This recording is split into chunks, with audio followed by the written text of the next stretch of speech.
Joan Beauchamp Procter foi uma herpetóloga britânica, filha de um corretor de bolsas e uma artista. Ela era uma cientista que estuda répteis e anfíbios.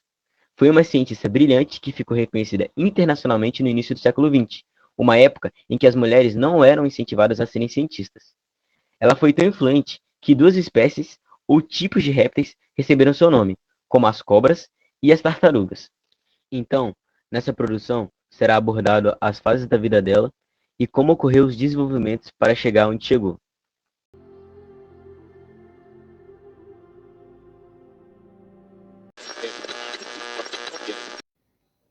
Oi, galerinha, eu sou a Joanjinha. Eu nasci no dia 5 de agosto. O nome do meu pai é Josep Procter. E o nome da minha mãe é Elizabeth Procter. Meu pai é corretor de bolsas e minha mãe é artista. Com 6 aninhos, eu tive cobras de lagartos de estimações. Eu aprendi sobre eles. Eu tenho um amigo muito especial. Ele é um lagarto d'alma. É na mesa de jantar e viaja comigo em todos os lugares.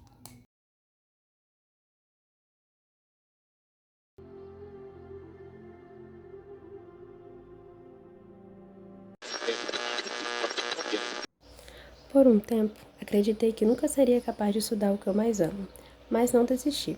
E meu amor pelos répteis e a amizade com meu melhor amigo Edward me fizeram uma enorme diferença na minha vida. Os primeiros dragões de Komodo a chegar aqui na Europa foram colocados sob meus cuidados no Zoológico de Londres.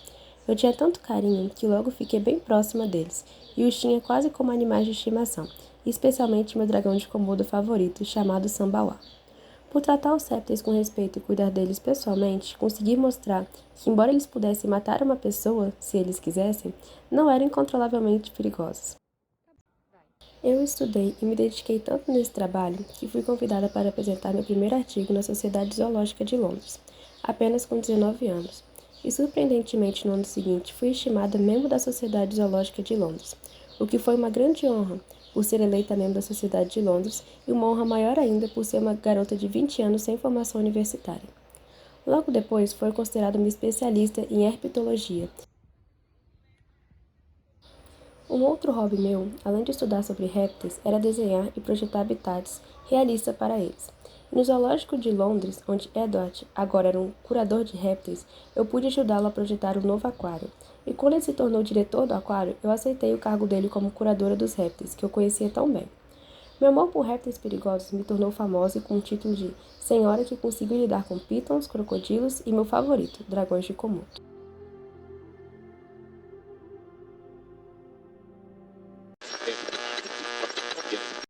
E, infelizmente, aos meus 34 anos de idade, tive minha vida interrompida. Porém, minha fama continua viva. E se você for ao Zoológico de Londres hoje, poderá ver uma placa de bronze na entrada do Reptile House colocada em minha memória. O meu trabalho com répteis permitiu identificar quando os animais estavam doentes e como tratá-los. Desenvolvi novas maneiras de tratá-los, muitas vezes usando ferramentas que eu mesma projetei. Mais tarde, me tornei internacionalmente famosa pela minha experiência e fui publicada em todos os tipos de revistas e livros científicos. Mas meus problemas de saúde, que me limitaram durante os estudos e durante toda a minha vida, voltaram, e dessa vez mais forte e preocupante. Joan Project, uma figura notável na ciência. Superou desafios de saúde ao longo de sua vida, mantendo uma paixão desde a infância até o seu último suspiro. Seu legado contribuiu para muitas mulheres e os seus trabalhos e artigos foram fundamentais para a compreensão de diversos animais, incluindo o dragão de Komodo. Além disso, ela contribuiu significativamente para avanços veterinários, como a utilização de luz ultravioleta natural para a absorção de vitamina D em cobras. O impacto de João é tão marcante que 2 espécies, uma a cobra Burrama projectari e a tartaruga testudo projectari, elas foram nomeadas em sua homenagem. Ela enfrentou não apenas desafios pessoais, mas também os obstáculos sociais de uma época em que apenas homens eram reconhecidos no campo científico. Ela perseverou. Hoje, ela é lembrada como uma mulher que deixou uma marca indelegável na ciência.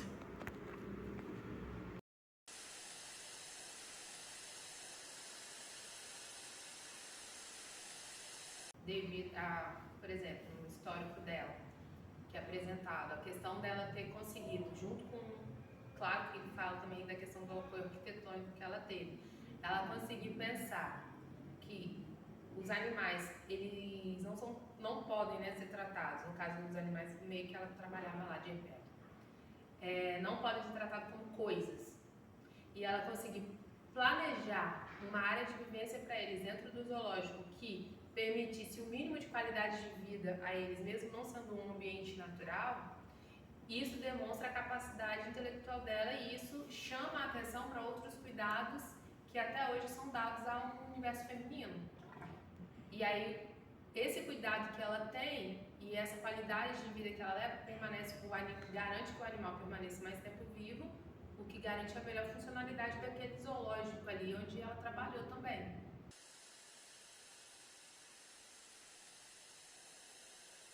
Sim, acredito que sim, apesar de não ter visto nada relatado em literatura sobre isso, mas acredito que ela deve ter sofrido. Como ela sofreria até hoje, ainda mais no meio que é trabalhando com anfíbios e répteis, porque o trabalho dela, na época, provavelmente é diferente de um trabalho de laboratório.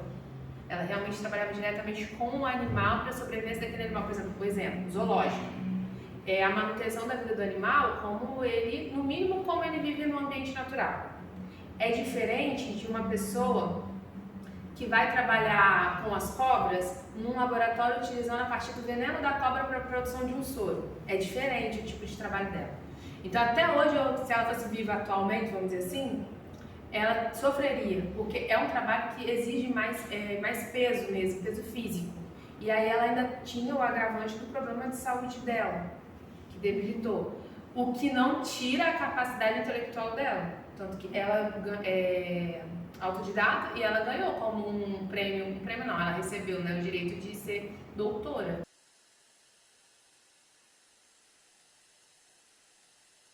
Por exemplo, até atualmente você ir para campo, aí eu estou dizendo a parte mais prática, você ir para campo e fazer um trabalho onde você tem que coletar anfíbios e répteis é um trabalho que exige é pesado, um trabalho pesado fisicamente, que te exige desgaste no sentido onde você tem que cavar mesmo, você tem que cavar buracos, colocar baldes, armar caminhos. Esses caminhos são feitos com telas, onde é tipo uma tela guia, para você guiar o animal até a sua armadilha que você cavou. Isso é um trabalho que restringe o mundo feminino, porque ainda é muito pesado. Aí é o que eu tinha comentado com vocês. Se a gente tem condições de trabalhar para uma empresa que pode pagar uma diária, você vai lá e consegue pagar alguém da região, né, algum mateiro, que a gente chama de mateiro, a pessoa popular ali, para fazer para você. Mas fora isso, é um trabalho pesado porque você tem que ficar cavando e é de acordo com o tipo do animal que você está procurando.